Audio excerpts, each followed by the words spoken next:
우리 오늘 나눌 말씀은 살인하지 말라 이 말씀입니다. 살인하면 안 된다는 거 다 알고 계시죠? 그래서 더 이상 이 말씀이 설명이 필요 없습니다. 살인하지 말라는 말 누구나 다 알고 있는데 하나님 굳이 왜 살인하지 말라 이 말씀을 넣으셨을까? 그런데 우리가 이 말씀을 잘 보면 그냥 겉으로 보기에는 살인하지 말라 너무나도 당연한 말이고 지키기 쉬운 말 같은데 이 말씀을 조금만 더 깊게 보면 이 말씀의 의미가 훨씬 더 중요한 이야기, 더 풍성한 이야기가 들어가 있는 것을 볼 수가 있습니다. 우리 이 살인하지 말라는 이 한 가지 구절만 가지고 오늘 이 시간에 나눠보자 합니다. 우리 살인하지 말라는 이 말씀을 조금 더 이해하기 위해서는 히브리어로 된 이 말씀을 이해해야 되는데 이 살인하지 말라 이것은 히브리 단어로 두 글자밖에 되지 않습니다. 한국말로 로라는 단어와 라차흐라는 단어로 되어 있습니다. 라차흐. 이게 어떤 단어냐면 로라는 단어는 절대로 안 된다, 절대로 뭐뭐면 안 된다, 절대로 아니다 이런 강하게 부정하는 것이 이 로라는 단어입니다. 그리고 라차흐라는 단어는 살해하다 이런 의미를 가지고 있습니다. 절대로 살해하지 말라, 그냥 단순히 살인하지 말라 이런 의미가 아니라 너는 절대로 살해하면 안 된다 이런 말씀을 하고 있습니다.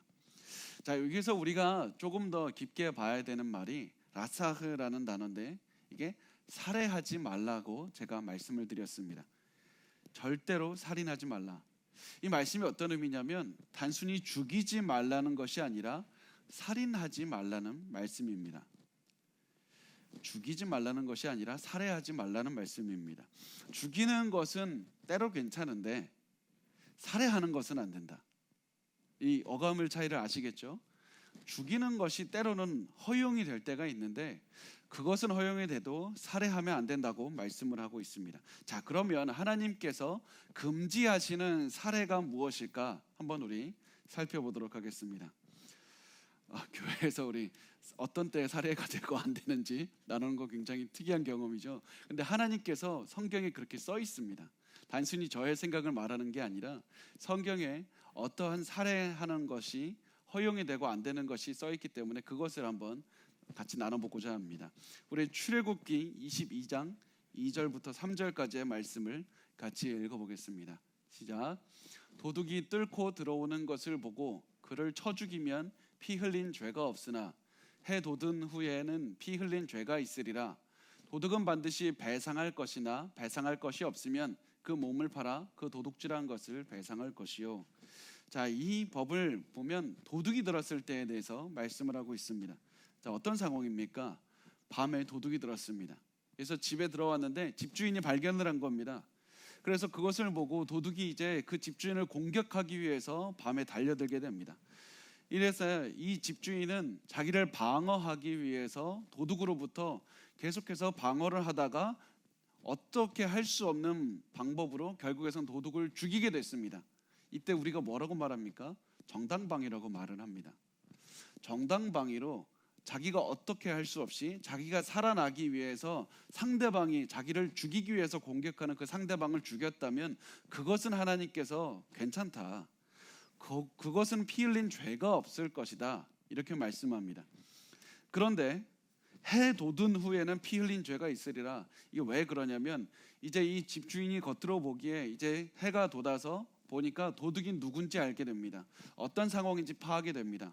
그래서 이 도둑을 죽이지 않더라도 도둑을 죽이는 것을 피할 수 있는 상황이 있다면 굳이 가서 그 도둑을 도발해서 죽이지 마라. 도둑을 죽이지 않고도 그 피할 수 있는 상황이 있다면 너 일부러 그 가서 도둑 죽이고 그렇게 살해하지 마라. 거기에는 하나님께서 피해 값을 물을 것이다 말씀을 하고 있습니다.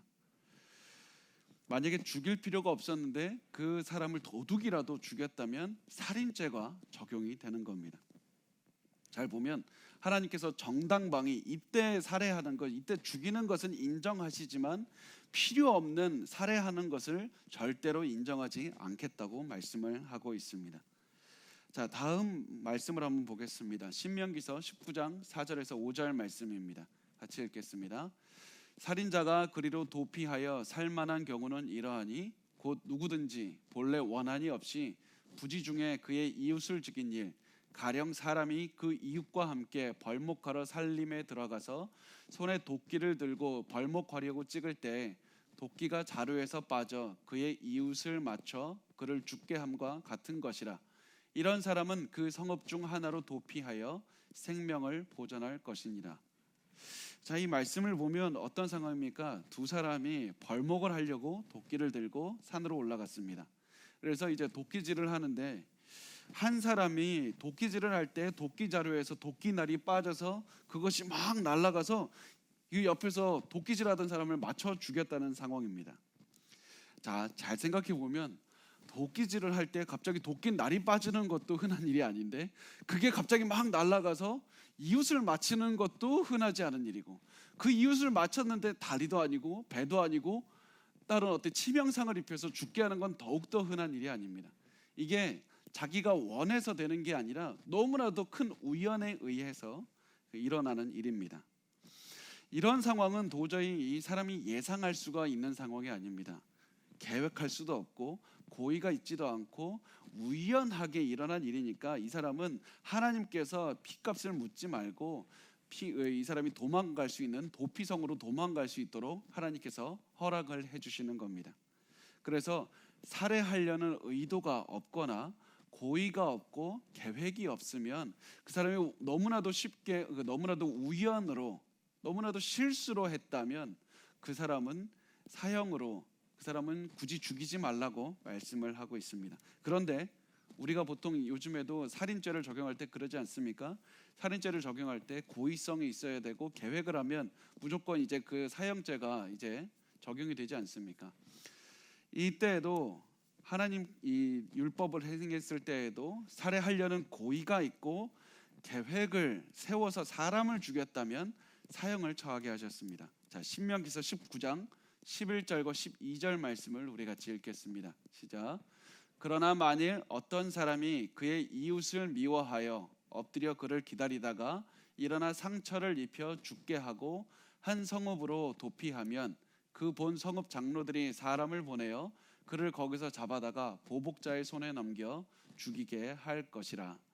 자, 보면 이 사람이 그의 이웃을 미워했다. 우리가 보통 말하는지 원한 관계가 있는 겁니다. 그 증오하고 분노하는 마음이 있는 겁니다. 그래서 원한 관계가 있고 이 원한 관계가 있는 사람을 죽이기 위해서 엎드려서 기다렸다. 이 사람이 고의성이 있고 계획이 있는 겁니다. 살인을 어떻게 해야 되겠다 이런 것이 계획이 다 구체적으로 들어와 있었던 겁니다. 이 사람이 사람을 죽였다면 이 사람이 아무리 도피성으로 간다고 할지라도 하나님께서는 이 사람을 그냥 도피성에 들어갔으니까 놔두자 이런 것이 아니라 반드시 사형에 처하게 하신다. 반드시 살인죄를 물게 하실 것이다. 그래서 고의를 가지고 계획성이 있어서 살인을 저지른 사람은 반드시 하나님께서 사형을 당하게 하셨습니다. 자, 이제 우리가 여기서 한 걸음만 더 나아가 보겠습니다.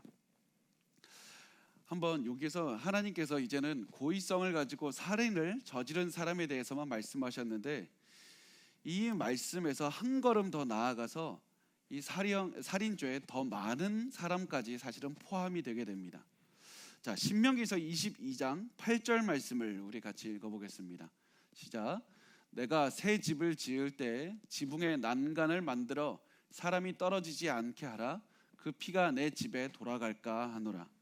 자, 이 말씀이 어떤 의미냐면 당시 사람들은 보면 굉장히 팔레스타인이 굉장히 덥지 않습니까? 이때 더움을 피하기 위해서 그 저녁 때가 되면 서늘한 바람이 부니까 일부러 집의 2층 지붕의 지붕 위로 올라가는 겁니다. 팔레스타인 사람들의 지붕은 굉장히 평평했는데 사람들이 이 어둠을 더운 것을 피하기 위해서 서늘한 바람을 쐬기 위해서 지붕 위로 올라가서 자주 시간을 보냈고 거기에서 좀 서늘한 시간을 보냈습니다. 그러다 보니까 이 사람들이 누구라도 다 지붕에 올라가서 시간을 보내고 있는 것을 알 수가 있으니까요. 충분히 예상 가능하니까 집 주인의 입장에서는 무엇을 해야 됩니까? 사람이 이렇게 시간을 보내다가 혹시라도 실수로 아니면 너무나도 어두워서 보이지 않았기 때문에 발을 헛디뎌서 지붕에서 떨어져서 죽을 만한 상황은 충분히 예견이 된 것이고 예상 가능한 일입니다. 이것은 단순히 한두 명이 그냥 이상한 행동을 한 게 아니라 그 지역의 문화가 그랬기 때문에 집 주인의 입장에서 누군가 우리 집 지붕 위에 올라가서 거닐 수 있다, 충분히 예상 가능한 것이었습니다. 그래서 이 사람이 예상 가능한 이 위험이 무엇입니까? 떨어질 수 있다, 이 위험이 있으니까 이것을 방지하기 위해서 집 지붕에 난간을 설치해라. 그래서 난간을 설치해서 누군가 실수로라도 떨어지지 않도록 주의를 기울여라, 이렇게 말씀을 하셨습니다. 그런데 만약에 이 위험을 방지하기 위해서 난간을 설치해야 되는데 설치하지 않는다면 사람이 지붕에서 떨어져 죽을 수 있다는 사실을 알고도 조치를 취하지 않은 겁니다. 그죠? 알고도 조치를 취하지 않은 거기 때문에 충분히 막을 수 있는 그 죽음을 방조한 것이 되기 때문에 그 사람의 피해 값에 대한 그 죄를 하나님께서 물으실 것이다, 이렇게 말씀을 하고 있는 겁니다. 단순히 일부러 누군가를 찾아가서 죽이는 것뿐만 아니라 내가 충분히 조치를 취할 수 있었는데 알면서도 조치를 취하지 않았다면, 그리고 거기에 대해서 그 사람이 죽는 일이 발생했다면 그 피해 값을 너에게 물을 것이다, 이렇게 말씀을 합니다. 자, 이와 비슷한 말씀이 다른 곳에서도 나오는데 출애굽기 21장 28절에서 29절 말씀을 같이 읽겠습니다. 시작. 소가 남자나 여자를 받아서 죽이면 그 소는 반드시 돌로 쳐서 죽일 것이요 그 고기는 먹지 말 것이며 임자는 형벌을 면하려니와 소가 본래 받는 버릇이 있고 그 임자는 그로 말미암아 경고를 받았으되 단속하지 아니하여 남녀를 막론하고 받아서 죽이면 그 소는 돌로 쳐 죽일 것이요 임자도 죽일 것이며. 자, 보면 지금까지 이 두 케이스로 나뉩니다. 소가 있는데 지금까지 이 소가 아무런 사고도 치지 않은 그냥 평범한 소입니다. 그런데 이 소가 갑자기 어떤 것 때문에 그러는지는 알지 못하지만 흥분을 해서 주변에 있는 사람을 쳐서 죽였다는 그런 상황이 발생했습니다. 그러면 소가 평소에 이런 일을 한 번도 한 적이 없는데 갑자기 그냥 흥분해서 사람을 죽이게 된 거니까 이 소의 주인으로서는 아무런 조치를 할 수 있는 것이 없었습니다. 그래서 소는 분명히 사람을 쳐 죽였기 때문에 소는 죽이지만 그 소의 주인은 죽이지 않고 형벌을 면하게 된다, 이런 말씀을 하고 있습니다. 그런데 문제가 어디서 발생합니까? 소가 이미 사고를 친 전력이 있습니다. 이 사람 저 사람 받고 다니는 그런 전력이 있고 아니면 이 집 저 집 막 사고를 친 전력이 있습니다. 그것을 알고 있음에도 불구하고 주인이 그냥 내버려뒀다. 그런데 그 내버려뒀는데 그 소가 사람을 쳐서 죽였다. 그렇다면 충분히 이런 사람이 죽는 것을 막을 수 있었는데 주인이 방조한 것이기 때문에 이 주인에게 대해서도 살인죄를 물을 것이다, 하나님께서 이렇게 말씀하는 겁니다. 다시 말씀드리면 충분히 사람이 죽는 것을 방지할 수 있었음에도 불구하고 그 주인의 입장에서 그것을 막을 수 있었음에도 불구하고 막지 않았기 때문에 그 주인에게 하나님께서는 이 사람의 피해 값을 물을 것이다 말씀을 하고 있습니다. 자, 이것을 제가 조합해 보면 이 제6계명 살인하지 말라는 이 말씀은 단순히 사람을 고의를 가지고 죽이지 마라, 이런 말씀뿐만 아니라 조금 더 의미가 확장되어서 너가 사람을 죽지 않도록 방지할 수 있는 것이 있다면 너 그것까지 방지해야 된다. 사람이 죽음을 피할 수 있는 것을 적절하게 조치를 취할 수 있는 것이 있다면 너 미리 가서 적절한 조치를 취해라. 조금 더 적극적인 의미가 되고 하나님께서는 그 의미를 조금 더 넓게 광범위하게 우리에게 말씀하신 것을 알 수가 있습니다. 그러나 실수로 죽였거나 그 도저히 예상할 수 없는 방법으로 그냥 그 사람이 어떻게 피해를 입어서 죽게 되었다면 그것까지는 하나님께서 사형으로 다스리지 않으셨던 겁니다. 자, 하나님께서는 살인하지 말라 이렇게 말씀하시면서 이렇게까지 말씀을 하셨는데 제가 아까 말씀드렸듯이 하나님께서는 때로는 살인을 허락하실 때가 있습니다. 사람이 사람을 죽이는 것을 허락하실 때가 있습니다. 살인하는 것을 반대하시는데 때로는 살인을 용인하시는 겁니다. 자, 여기서 많은 분들이 굉장히 헷갈려합니다. 많은 분들이 굉장히 헷갈려하는 게 우리가 생명을 하나님께서 주신 것이 아닙니까? 생명은 고귀한 것 아닙니까? 그럼으로써 사람은 절대로 다른 사람을 죽일 수가 없습니다. 그 어떠한 사람도 죽일 수가 없다고 얘기를 합니다. 하나님의 형상을 입은 사람이니까 그렇게 귀한 하나님의 형상을 따라 지음받은 사람은 절대로 사람이 죽여서는 안 됩니다. 이렇게 얘기를 합니다. 그런데 제가 말씀드렸듯이 성경은 그렇게 말씀하지 않습니다. 하나님께서는 때로는 사람을 죽이는 것을 허용하셨습니다. 그러면 언제 사람을 죽이는 것을 허락하셨는지 우리 몇 가지만 살펴보도록 하겠습니다. 자, 첫 번째는 무엇이냐면 제가 아까 말씀드렸듯이 자기 방어, 그러니까 자기의 생명을 살리기 위해서 남을 어쩔 수 없이 죽이는 것, 이때 사람을 죽이는 것은 하나님께서 용인하셨습니다. 그것은 괜찮다고 말씀하셨습니다. 거기에 대한 죄값은 묻지 않으신다고 말씀을 하셨습니다. 그래서 자기 방어, 정당 방위에 대해서는 하나님께서 그냥 용인하신다. 자, 두 번째 하나님께서 사람을 죽이는 것을 용인하신 때가 언제냐면 정부가 올바른 법적 절차를 거쳐서 사형을 집행하는 것은 하나님께서 허락을 하십니다. 다시 말씀드리면 정부가 어떠한 사람이 죄를 지어서 정부가 그 사형 집행을 올바른 법적 절차를 거쳐서 사형 집행을 하는 것은 하나님께서 허락을 하셨습니다. 자, 창세기 9장 6절 말씀을 우리 같이 읽어보겠습니다. 시작. 다른 사람의 피를 흘리면 그 사람의 피도 흘릴 것이니 이는 하나님이 자기 형상대로 사람을 지으셨음이니라. 자, 이 말씀을 잘 보면 다른 사람을 죽인 사람은 사형에 처하라고 말씀하셨습니다. 다른 사람을 죽인 사람은 그 사람을 살인자를 사형에 처하라. 왜 그렇습니까? 이는 하나님이 자기 형상대로 사람을 지으셨음이니라. 왜냐하면 사람이 하나님의 형상에 따라 지음을 받았기 때문이다. 살해를 당한 사람도 하나님의 형상에 따라서 지음을 받았고 살해를 한 사람도 하나님의 형상에 따라서 지음을 받았습니다. 하나님의 형상을 가졌기 때문에 살해를 한 사람이 하나님의 형상을 가졌기 때문에 너 절대 죽이면 안 된다, 이렇게 말씀하는 것이 아니라 하나님의 형상을 가졌기 때문에 그 사람 오히려 더 죽여야 된다, 이렇게 말씀하는 겁니다.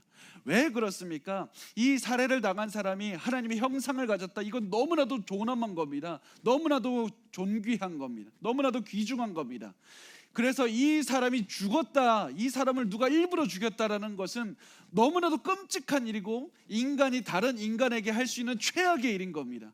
이 일을 얼마나 너무나도 안 좋고 굉장히 악하다는 것을 보여주기 위해서, 이 악은 절대로 행해서는 안 된다, 이것을 보여주시기 위해서 하나님께서는 누군가 일부러 죽였느냐? 그렇다면 그 살인자를 반드시 죽여야 된다고 말씀을 하고 있습니다. 살해당한 사람이 하나님의 형상이라는 그 가치를 지키기 위해서 하나님의 형상에 따라 지음받았다, 이 가치를 너무나도 잘 보여주기 위해서 오히려 하나님께서는 살인자를 죽여야 된다고 말씀을 하고 있었습니다. 그래서 올바른 재판, 올바른 사법적인 판단을 거쳐서 이 살인자를 처벌하게 된다면 사형하는 것이 오히려 하나님께서 말씀을 하시는 것이었습니다. 사람들은 이렇게 생각할 수 있습니다. 그거 구약에만 적용되는 것 아닙니까? 구약에만 하나님께서 죽이라고 하지 않으셨습니까? 자, 신약을 한번 보겠습니다. 로마서 13장 4절 말씀을 우리 같이 읽겠습니다. 시작. 그는 하나님의 사역자가 되어 내게 선을 베푸는 자니라. 그러나 내가 악을 행하거든 두려워하라. 그가 공연히 칼을 가지지 아니하였으니 곧 하나님의 사역자가 되어 악을 행하는 자에게 진노하심을 따라 보응하는 자니라. 이 정부에 대해서 말씀을 하는데, 정부는 하나님께서 하나님의 정의를 실천하고 잘못한 자를 처벌하는 그런 권위를 하나님께서 주신 겁니다. 그래서 사형을 집행할 수 있는 그 권한도 정부, 아니면 요즘 말로 얘기하면 사법부에 하나님께서 그 권리를 주신 겁니다. 그래서 하나님께서는 올바른 사법 절차에 의해서 행해지는 사형은 허락하셨다고 보는 것이 옳습니다. 단순히 저의 생각이 아니라 대부분의 그 복음주의권 학자들이 다 동의하는 내용입니다. 그렇지만 하나님께서 정부가 법적 절차에 의해서 이 사형 집행하는 것은 허락하셨지만 금지하신 것이 무엇이냐면 개인적으로 내가 복수심에 불타서 내가 저 사람을 죽여야겠다, 이것은 하나님께서 금지하셨습니다. 이 말씀이 로마서 12장 19절에 나옵니다. 같이 읽겠습니다. 내 사랑하는 자들아, 너희가 친히 원수를 갚지 말고 하나님의 진노하심에 맡기라. 기록되었으되 원수 갚는 것이 내게 있으니 내가 갚으리라고 주께서 말씀하시니라. 자, 보면 하나님께서 원수 너 친히 너가 직접 갚지 말라. 너가 직접 갚지 말고 하나님께서 정부를 통해서, 사법부를 통해서, 아니면 하나님께서 친히 처벌을 하실 것이니까 너 다른 것은 몰라도 너가 직접 너의 능력으로, 너가 개인적으로 그 사람에게 가서 보복하지 말라, 이렇게 말씀을 하셨습니다. 그래서 하나님께서 그 허락하신 사형 방법, 두 번째 방법은 정부를 통해서, 그 사법부를 통해서 이렇게 행하게 하셨습니다. 자, 세 번째를 보면 하나님께서 허락하신 살해하는 세 번째 방법은 전쟁 중입니다. 전쟁 중에 사람을 죽이게 되는 것은 하나님께서 허락하셨습니다. 자, 구약을 보면 하나님께서 너무나도 중요한 말씀을 하시는데, 출애굽기 15장 3절 말씀을 우리 같이 읽어보겠습니다. 시작. 여호와는 용사시니 여호와는 그의 이름이시로다. 여호와가 용사다. 여호와께서 전쟁을 하시는 분이다. 여호와께서 전쟁의 영웅이시다, 이렇게 말씀을 하고 있습니다. 하나님 스스로 전쟁이신이라고 말씀합니다. 그래서 구약에서는 계속해서 하나님께서 전쟁으로 사람들을 이끌어 나가는 것을 볼 수가 있습니다. 그래서 전쟁에 참여해서 사람을 죽이는 것은 비성경적인 것은 아닙니다. 다만 이 전쟁이 사륙하기 위해서, 마치 이슬람 사람들이 지하드를 벌이는 것처럼 어떤 침략하기 위해서, 단순히 사륙이나 단순히 침공이나 단순히 어떠한 것들을 빼앗기 위해서 전쟁을 치르는 것이 아니라, 전쟁에서 더욱더 참혹한 결과를 막기 위해서, 내가 죽지 않기 위해서, 다른 사람들을 지키기 위해서 벌이는 전쟁이라면 너 그것은 해야 된다. 그리고 그 전쟁을 하는 도중에 다른 사람을 죽여야 된다면 어쩔 수 없이 죽이는 것을 하나님께서 허용하셨던 겁니다. 전쟁은 너무나도 큰 참혹한 것인데, 그 참혹한 것이라도 하나님께서 허락하셨던 이유는 더 큰 참사가 벌어지지 않기 위해서. 그래서 하나님께서 구약에서도 가나안 땅을 정복하는 것을 허락하셨던 이유를 뭐라고 말씀하냐면, 이 가나안 땅에 죄가 너무나도 쌓여서 더 이상 죄를 그냥 두고 볼 수가 없다. 가나안 땅에서 사람들이 계속 지었던 죄가 뭡니까? 그 죄 중에 하나가 자기 자식들을 산채로, 불 속에다가 다 산채로 태워 죽였던 것 아닙니까? 그렇게 해서 몰렉신에게 참 너무나도 끔찍하게 많은 아이들을 죽였던 것이 이 가나안 땅의 죄였습니다. 하나님은 이런 끔찍한 죄들이 더욱더 벌어지지 않게 하기 위해서 하나님께서는 이 전쟁이라도 치르게 하셔서 사람들을 그 전쟁 중에서 죽게 하시더라도 그것을 통해서 더 큰 것을 이루시기 위해서 때로는 전쟁에서 사람을 죽이게 하는 것을 허락하신 겁니다. 이 세 가지 정도가 크게 보면 하나님께서 허락하신 살인이라고 볼 수가 있습니다. 자, 우리 이제 말씀을 보면 여기까지는 어느 정도 살인이 이해하기가 쉽죠. 일부러 사람을 죽여서는 안 되고, 실수로 죽이는 것은 어쩔 수 없지만 용납이 될 수 있고, 이 정당방위를 하거나 전쟁에 나가는 것은 하나님께서 용인하신다. 그런데 여기에서 그냥 그치면 여기서 끝이 아니라 이 말씀을 한번 우리 시대에 한번 적용을 해보도록 하겠습니다. 살인하지 말라, 이 말씀을 가지고 우리 시대에 적용을 한다면 어떠한 결과가 올까? 사실은 제가 이 말씀을 묵상하면서 많은 생각이 든 것이, 참 이 시대처럼 살인하지 말라는 말씀을 지키기 어려운 때가 참 없었다라는 것을 제가 깨닫게 됩니다. 우리 시대는 너무나도 많은 살인을 하는 것으로 가득 차 있는 시대가 이 전 세계가 되고 대한민국 시대가 되었습니다. 자, 이 우리 시대에 살인하지 말라는 말씀을 어떻게 적용할 수 있는지 몇 가지를 한번 통해서 보도록 하겠습니다. 자, 첫 번째, 낙태에 살인하지 말라는 말씀을 적용할 수가 있습니다. 낙태는 하나님께서 금지하신 살해 방법입니다. 하나님께서는 낙태를 절대로 허락하신 적이 없습니다. 하나님께서는 우리에게 생명을 주시면서 그 생명을 주신 것도 하나님이시고, 또 그 생명을 태어나게 하시는 것도 하나님이시라고 말씀을 하고 있습니다. 시편 139편 13절 말씀을 우리 같이 읽어보겠습니다. 시작. 주께서 내 내장을 지으시며 나의 모태에서 나를 만드셨나이다. 나의 모태 어머니의 뱃속에서 나를 만드신 분이 하나님입니다.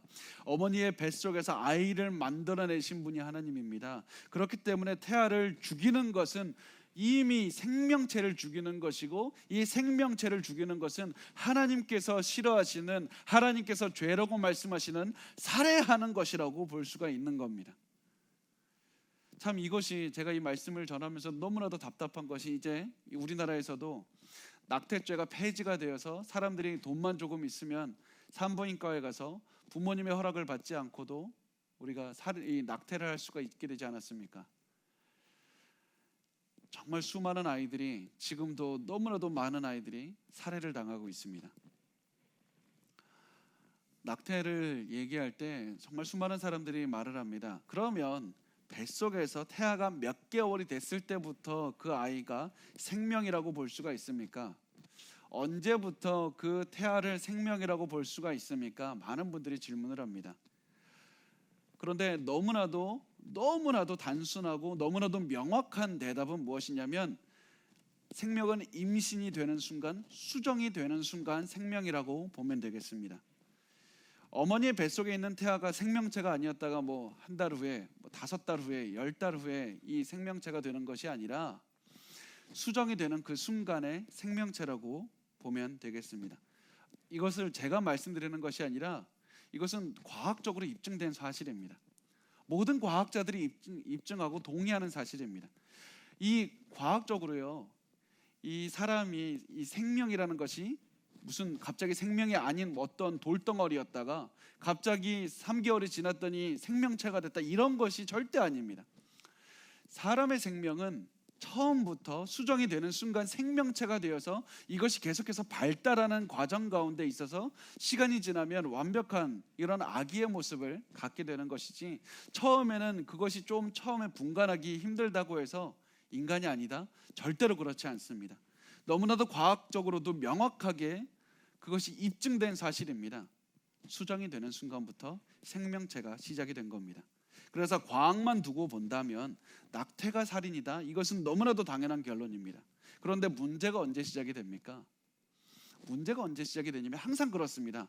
문제가 항상 시작이 되는 것은 과학적으로도 당연한데, 어떤 때 문제가 시작되느냐, 어떤 다른 정치 이데올로기를 가진 정치인들이 끼어들고, 소위 사회운동가라고 잘못된 그렇게 표현하는 사람들이 끼어들 때 그 너무나도 당연한 결론을 없애버리고 마는 겁니다. 뒤흔들고 마는 겁니다.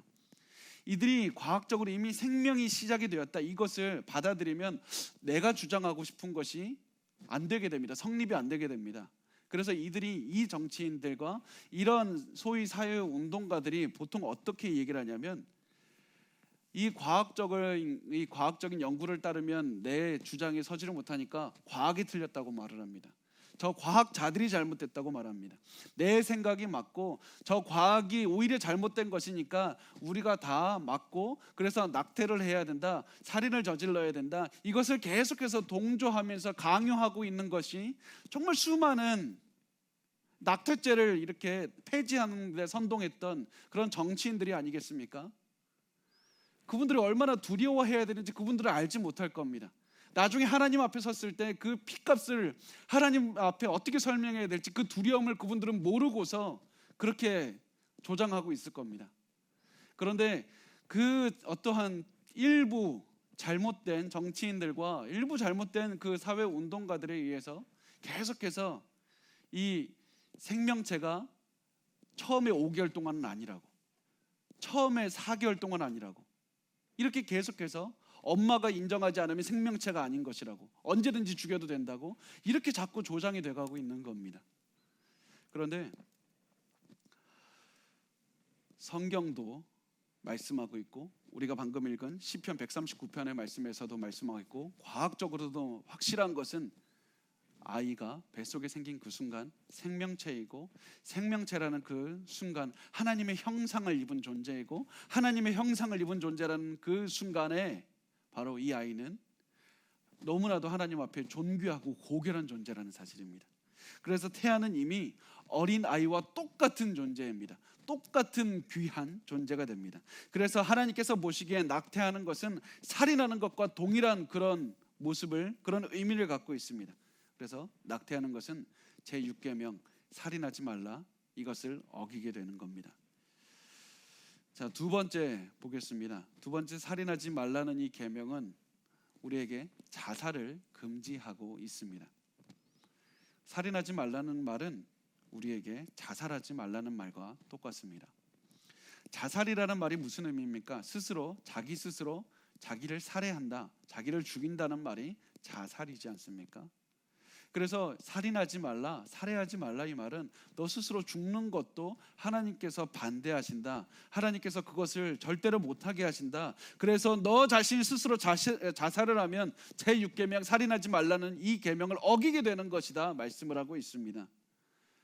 그래서 성경을 보면 자살하는 사건들이 여러 번 나오는데, 그 중에 한결같이 자살하는 사람들을 보면 한결같이 축복을 받은 모습이 아니라 너무나도 우울하고 너무나도 좌절하고 너무나도 그런 어려운 모습으로 그려지고 있습니다.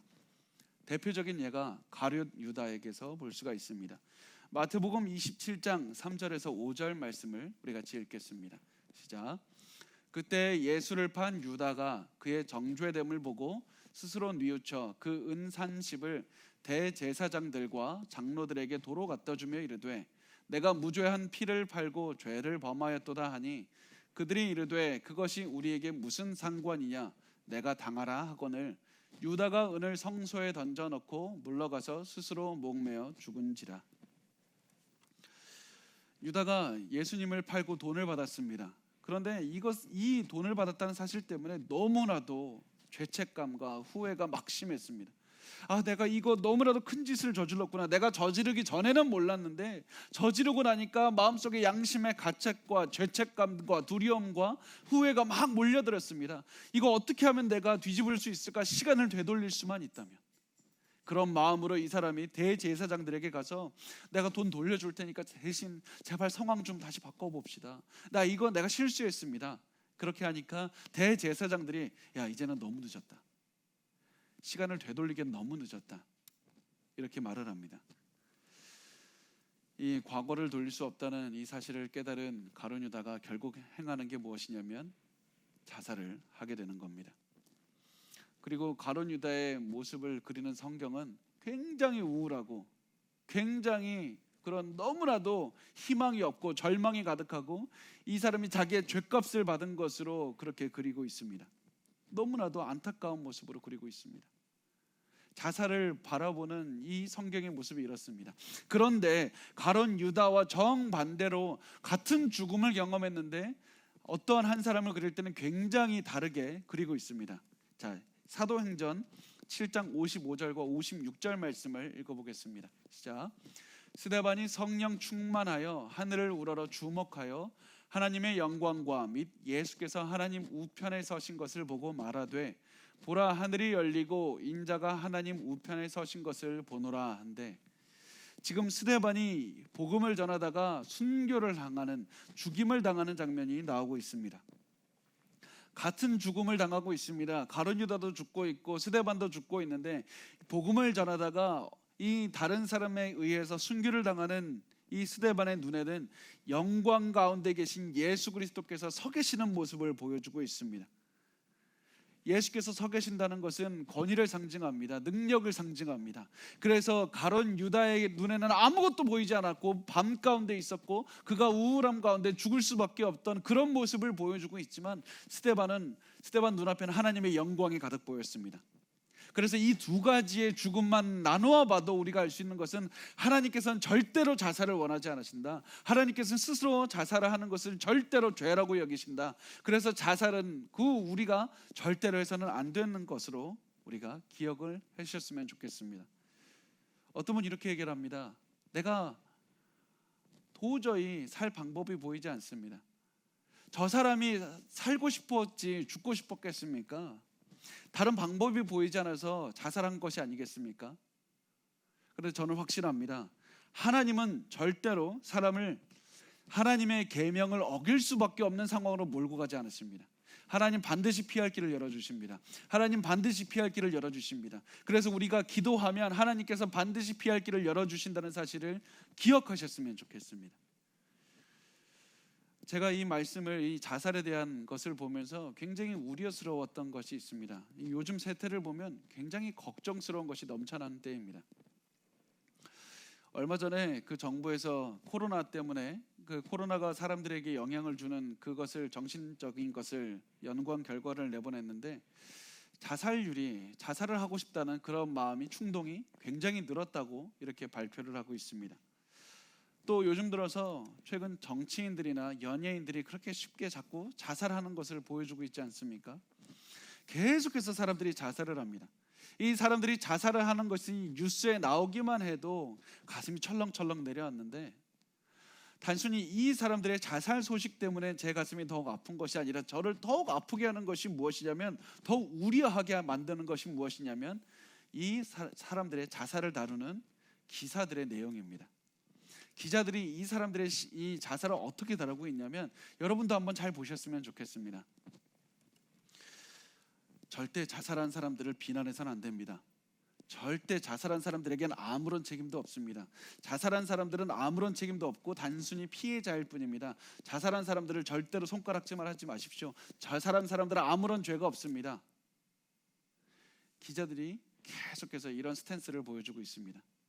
물론 그 자살하신 분들이 얼마나 정신적으로 힘들고 너무나도 어려웠겠냐마는, 그럼에도 불구하고 우리가 반드시 기억해야 되는 것은 자살한 사람에게도 자살을 선택한 책임이 있다는 사실입니다. 하나님께서는 그 자살한 것에 대한 그 책임을 물으신다는 사실입니다. 하나님께서 우리에게 하나님의 형상을 따라서 지으심을 주시면서 얼마나 귀하게 지으셨는데, 스스로 목숨을 끊는다는 것은 너무나도 큰 죄를 짓는다는 그것을 반드시 기억하셨으면 좋겠습니다. 그래서 자살은 하나님께 큰 죄를 짓는다는 것, 그것을 반드시 정확하게 기억하셔야 되고 주위 사람들에게 알려주셨으면 좋겠습니다. 이걸 제가 너무나도 여러분이 알려주셨으면 좋겠다, 이 말씀을 더욱 강하게 반드시 여러분에게 부탁을 드리고 싶습니다. 왜냐하면 제가 예전에 한 그 집사님과 대화를 나눈 기억이 있는데, 그 여자 집사님께서 이렇게 제게 말씀하셨습니다. 솔직히 제가 힘들어서 자살할 생각까지 했는데 자살은 죄라면서요. 그래서 내가 죄 때문에 자살하지 못했다고. 제가 그분의 안타까운 심정이 너무나도 느껴나서 너무 가슴이 아팠는데, 그와 동시에 또 다시 그 깨달은 것이 무엇이냐면, 죄라는 사실만 알아도 자살을 막을 수가 있구나. 자살이 죄라는 사실만 알아도 많은 사람의 자살을 막을 수가 있겠다라는 생각을 제가 했습니다. 여러분, 단순히 그냥 자살했으니 아무것도 아니다, 그냥 저 사람에게 아무런 책임이 없다, 이런 것을 말씀하실 것이 아니라, 여러분 주위의 사람들에게 자살은 하나님께서 원치 않으시는 것이다, 죄다, 이것을 분명하게 말씀해 주셨으면 좋겠습니다. 어떤 사람에게는 자살이 하나님 앞에 죄라는 사실만 알아도 자살을 막을 수 있는 그런 힘이 됩니다. 반드시 그것 기억해 주셨으면 좋겠습니다. 자, 세 번째, 살인하지 말라를 우리 시대에 적용할 수 있는 세 번째 그것은 안락사에 우리가 적용할 수가 있습니다. 우리가 요즘에 계속해서 안락사라는 것이 계속해서 수면 위로 오르고 있는데, 안락사가 뭡니까? 사람이 이제 환자가 죽는 것을 선택할 수 있게 합시다. 이것이 안락사가 됩니다. 그렇지만 성경은 확실합니다. 안락사를 돕는 의료진도 살인을 돕는 것이고, 안락사를 선택한 사람 자체도 살인을 선택한 것이라는 사실에 확실합니다. 하나님은 절대로 안락사를 원하지 않으십니다. 그런데요, 여기서 여러분 한 가지 좀 확실하게 우리가 기억했으면 좋겠습니다. 자, 우리가 잘 보면 치료를 포기한다는 것과 내가 스스로 일부러 죽음을 경험한다는 것은 전혀 다른 그런 사실입니다. 내가 치료를 포기하는 것과 일부러 죽으려고 약을 먹는 것은 전혀 다른 일입니다. 자, 보면 요즘에 의학이 발달해서 너무나도 그 너무나도 질병을 완벽하게 고치지는 못해도 고통 가운데 살면서도 단순히 생명을 연명하게만 할 수 있는 그런 방법들이 많이 있습니다. 한 가지 예를 들면 중환자실에서 산소호흡기를 끼고 있는데 당장에 산소호흡기를 떼면 당장에 돌아가시는 분을 억지로 이렇게 겨우겨우 삶을 연명하도록 하는 그런 조치가 취해지고 있지 않습니까? 이런 상황에서는 우리가 고민하게 됩니다. 이것이 안락사입니까? 산소호흡기를 빼는 것은 안락사라고 보지 않는다는 것이 일반적으로 우리가 그 성경의 견해라고 볼 수 있고, 또 이것은 단순히 저의 생각뿐만 아니라 전 세계적으로 복음주의권 신학자들이라면 거의 대부분 동의하는 내용이라고 볼 수가 있습니다. 성경에 비추어 볼 때 치료를 포기하는 것은, 너무나도 고통스러운 가정 가운데 치료를 포기하는 것은 그것은 안락사라고 보지 않습니다. 다만 안락사라고 보는 것은 분명히 살아갈 수가 있는데 일부러 약을 먹거나 주사를 주입해서 자기 자신을 자살하는 것을 말을 하고 있습니다. 그래서 적극적으로 안락사를 시도하는 것은 하나님의 뜻을 어기는 것이라는 사실입니다. 제가 안락사에 관한 그런 자료를 계속 볼 때마다 등장하는 한 나라가 있습니다. 네덜란드라는 나라인데요. 네덜란드는 전 세계에서 그 누구보다도 빠르게 안락사를 합법화시킨 나라입니다. 안락사를 이제 합법화시킬 때 이 사람들은 굉장히 좋은 의도로 안락사를 받아들였습니다.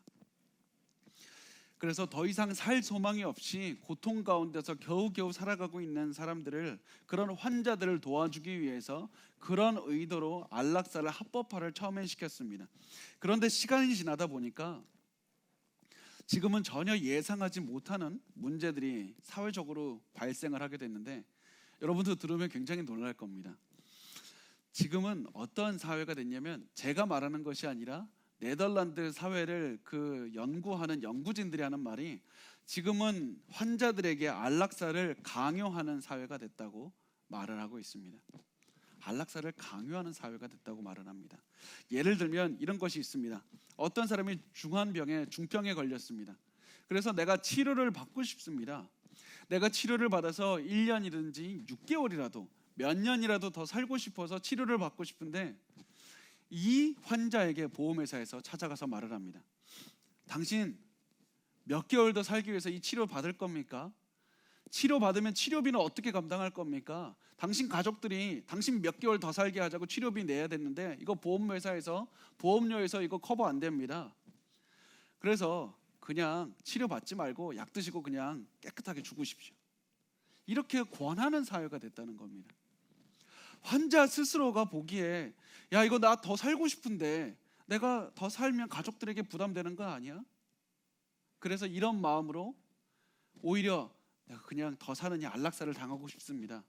안락사 시켜주십시오. 더 살고 싶다고 말하기가 부담스러운 사회가 됐다고 말을 합니다. 그래서 제가 2015년 연구 결과를 봤는데, 이 안락사를 선택하는 환자 중에 최소한 20%, 한 5명 중에 1명은 자기가 살고 싶은데도 불구하고 가족 때문에 안락사를 선택했다고. 너무나도 끔찍한 상황 아닙니까? 너무나도 가슴 아픈 현실이 아닙니까?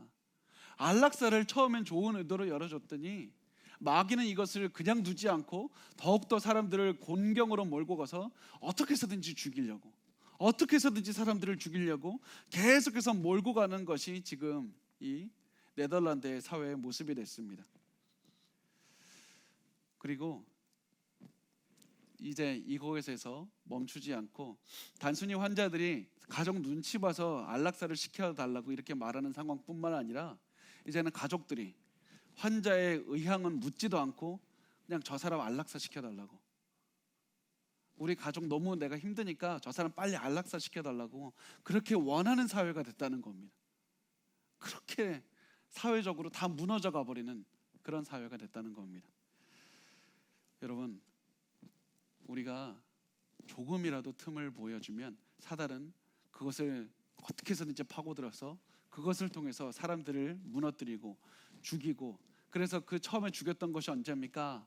여러분, 가인이 아벨을 죽였던 것처럼 마귀가 계속해서 사람들을 죽이고 어떻게 해서든지 단순히 이제는 돌로 쳐 죽이는 것이 아니라 안락사라는 어떻게 보면 고귀해 보이는 그런 이름을 가지고 사람들을 계속해서 죽이고 있다는 사실입니다. 성경은 안락사를 원하지 않습니다. 하나님은 안락사를 허용한 적이 없습니다. 안락사는 살인이고 죄가 됩니다. 자, 이제 마지막으로 이제 볼 텐데, 우리가 이 말씀을 듣고 이렇게 생각할 수 있습니다. 나는 사람을 고의적으로 죽이지 않고 내가 계획적으로 죽이지 않을 것이고, 내가 다른 사람들이 죽지 않도록 미리미리 신경 써서 내가 주의를 기울일 것이고, 나는 안락사도 하지 않을 것이고 자살도 안 할 겁니다. 그럼 내가 10계명의 제6계명을 잘 지키는 겁니까? 살인하지 않는 것 내가 이제 잘 지키는 겁니까? 이렇게 생각할 수 있습니다. 그런데 살인하지 말라는 말씀은 여기서 끝이 아닙니다. 예수님께서 한 걸음 더 나가셨습니다. 자, 마태복음 5장 21절과 22절 말씀을 같이 읽겠습니다. 시작. 옛 사람에게 말한 바 살인하지 말라, 누구든지 살인하면 심판을 받게 되리라 하였다는 것을 너희가 들었으나 나는 너희에게 이르노니 형제에게 노하는 자마다 심판을 받게 되고, 형제를 대하여 라가라 하는 자는 공회에 잡혀가게 되고, 미련한 놈이라 하는 자는 지옥불에 들어가게 되리라. 자, 예수님께서 여기서 제6계명 살인하지 말라는 말씀을 조금 더 확대시켜서 말씀합니다. 조금 더가 아니라 엄청나게 확대를 시킨 것이죠. 실제 사람이 죽어야 살인이 아니라 마음에 분노하는 마음을 가지고 있어도 살인이다. 예수님 이렇게까지 말씀을 하시는 겁니다. 또 더 말씀하시는 것이, 우리가 다른 사람에게 라가라 하면 그것으로 살인죄를 저지른 것이다. 라가라는 말을 한 것을 제가 요즘 말로 어떻게 표현할까 생각을 해보면 이렇게 말하는 겁니다. 야, 너 머리 비었냐? 야, 너 왜 이렇게 생각이 없냐? 너 멍청하냐? 이것이 상대방을 라가라고 부르는 것이 의미가 됩니다. 또 미련한 놈 이렇게 표현하는 것도 마찬가지로 상대방에게 너 멍청하지? 너 생각도 안 하고 사냐? 이렇게 강하게 얘기를 하는 것을 이 미련한 놈 이런 것을 통해서 표현을 하고 있습니다. 예수님은 마음에 분노하는 마음을 가질 때뿐만 아니라 상대방에게 강하게 표현할 때도 이렇게 살인죄를 저지른 것이라고 말씀을 하고 있습니다. 마음은 그렇다 쳐도 왜 말하는 것까지 너무하지 않습니까? 왜 말하는 것까지 그렇게 강하게 규제를 하십니까? 왜 그렇게 규제를 하시냐면, 우리는 말을 그냥 하는 게 아니라 마음에 있는 것을 표현하기 때문에 그렇게 규제하시는 겁니다. 우리는 단순히 입에서만 나오는 것이 아니라 마음에 있는 것을 내뱉기 때문에 우리가 하나님께서는 그 마음을 보시고 그 말을 하는 마음을 보시고 하나님께서 이렇게 강하게 말씀을 하시는 겁니다. 이렇게 악한 말을 한 사람은 하나님께서 심판하신다. 이런 죄를 지었을 때 우리가 어떻게 해야 되는가? 예수님께서 이렇게 말씀하십니다. 마태복음 5장 23절에서 26절 말씀입니다. 같이 읽겠습니다. 그러므로 예물을 제단에 드리려거나 거기서 내 형제에게 원망 들을 만한 일이 있는 것이 생각나거든 예물을 제단 앞에 두고 먼저 가서 형제와 화목하고 그 후에 와서 예물을 드리라. 너를 고발하는 자와 함께 길에 있을 때 급히 사화하라. 그 고발하는 자가 너를 재판관에게 내어주고 재판관이 옥리에게 내어주어 옥에 가둘까 염려하라. 진실로 내게 이르노니 내가 한 푼이라도 남김이 없이 다 갚기 전에는 결코 거기서 나오지 못하리라. 자, 여기서 한번 아까 제일 첫 번째 우리 23절 말씀부터 한번 띄워줘 보시겠어요? 보면 먼저 이 말씀을 잘 보셨으면 좋겠습니다. 먼저 가서 화목하라. 내가 형제하고 싸워서 분노가 있는데, 야, 너 그 분노 내려놓고 너가 그냥 용서하고 거기서 끝나라고 말씀하시는 것이 아니라 그 사람을 찾아가라고 말씀합니다. 다음 말씀을 한번 줘보시겠어요? 자, 이 말씀도 마찬가지입니다. 너를 고발하는, 너에게 분노하는 사람이 있느냐? 너에게 안 좋은 감정을 가지고 있는 사람이 있느냐? 그러면 그 사람에게 찾아가서 그 사람의 분노를 풀어주라고 말씀을 합니다.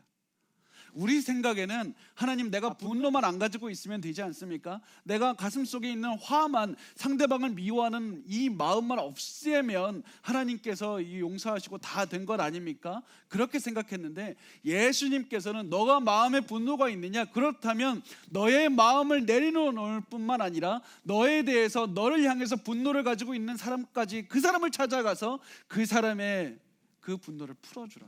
너 그 사람과 화목하라. 이렇게 말씀을 하고 있는 겁니다. 단순히 너의 분노와 너의 감정뿐만 아니라 다른 사람의 감정까지도 적극적으로 만져주라. 그렇게 적극적으로 상대방의 신체적 안정을 위해서 노력할 뿐 아니라 그 사람의 마음까지도 신경을 써라. 그렇게 하지 않으면 네가 한 푼이라도 남김없이 다 갚기 전에는 결코 옥에서 나오지 아니하리라. 얼마나 강한 말씀입니까? 너무나도 강한 말씀입니다. 우리가 얼마나 많이 이런 생각을 하며 살아갑니까? 하나님, 내가 너무 용서하고 싶지 않은 사람이 있었는데 나 그래도 용서했습니다. 나 잘했지요. 나 용서했습니다. 나 분노 풀었습니다. 나 이제 다 한 것 아닙니까? 그런데 하나님께서는 아니, 거기서 그치지 말고 너가 그 다툰 그 사람을 찾아가서 그 사람의 분노를 풀어주고 그 사람의 마음을 만져주고 그 사람과 화해하라. 그렇게 해야지 그것이 나의 뜻이다. 여러분, 참 오늘 말씀을 준비하면서도 저도 많이 돌아봤습니다. 야, 나도 정말 예수님의 관점에서 얼마나 많이 살인하면서 살아가는가, 얼마나 많이 내가 사람들을 죽이면서 살아가는가. 참 너무나도 회개하면서 이 말씀을 준비했습니다.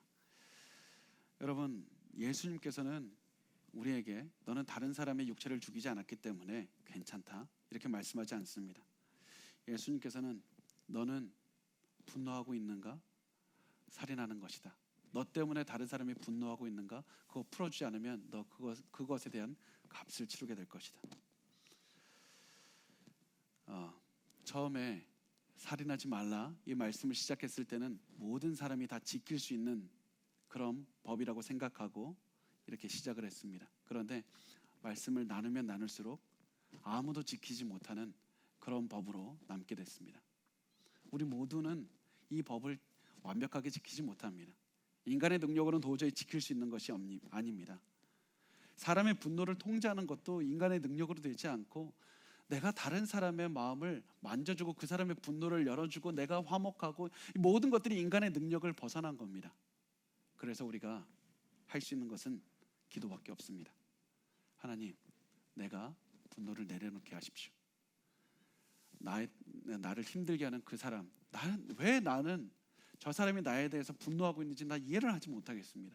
그럼에도 불구하고 저 사람을 용서하게 하시고 나에게 용기를 주셔서 그 사람의 마음까지도 풀어줄 수 있는 넉넉한 마음을 주시고 하나님 마음이 여유를 주시고 내게 예수 그리스도의 마음을 갖게 하소서.